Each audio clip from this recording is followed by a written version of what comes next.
মেহেরপুরের গাংনীতে ঘটে গেল চাঞ্চল্যকর এক ঘটনা। হোমিও চেম্বারে অভিযান চালিয়ে বিপুল পরিমাণ অ্যালকোহল উদ্ধার করেছে যৌথ বাহিনী। এই ঘটনায় একজন হোমিও চিকিৎসক নীলুফার ইয়াসমিনকে আটক করা হয়েছে, যিনি গাংনী উপজেলার গাড়াডোব গ্রামের বাসিন্দা।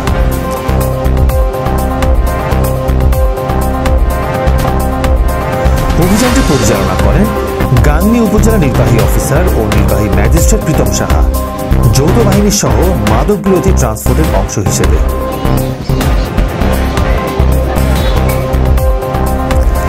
গোপন সংবাদের ভিত্তিতে গাংনী বাজারের জেলা পরিষদ মার্কেটে অবস্থিত হাফিজ হোমিও হলে এই অভিযান চালানো হয়।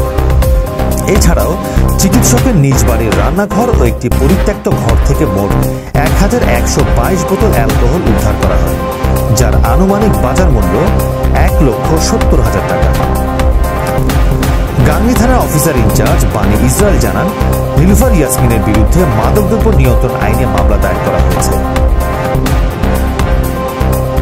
এই অভিযানে আরও অংশগ্রহণ করেন জেলা মাদকদ্রব্য নিয়ন্ত্রণ অধিদপ্তরের সহকারী পরিচালক মিজানুর রহমান, 27 আর্টিলারি রেজিমেন্টের সার্জেন্ট ফারুক হোসেন। হোমিও চিকিৎসা একটি সম্মানজনক পেশা, কিন্তু এই ধরনের কাজে জড়িত কেউ যদি আইন লঙ্ঘন করে তাহলে তার বিরুদ্ধে ব্যবস্থা নেওয়া হবে। দেখছিলেন মেহেরপুর থেকে হামিদুল ইসলামের রিপোর্ট।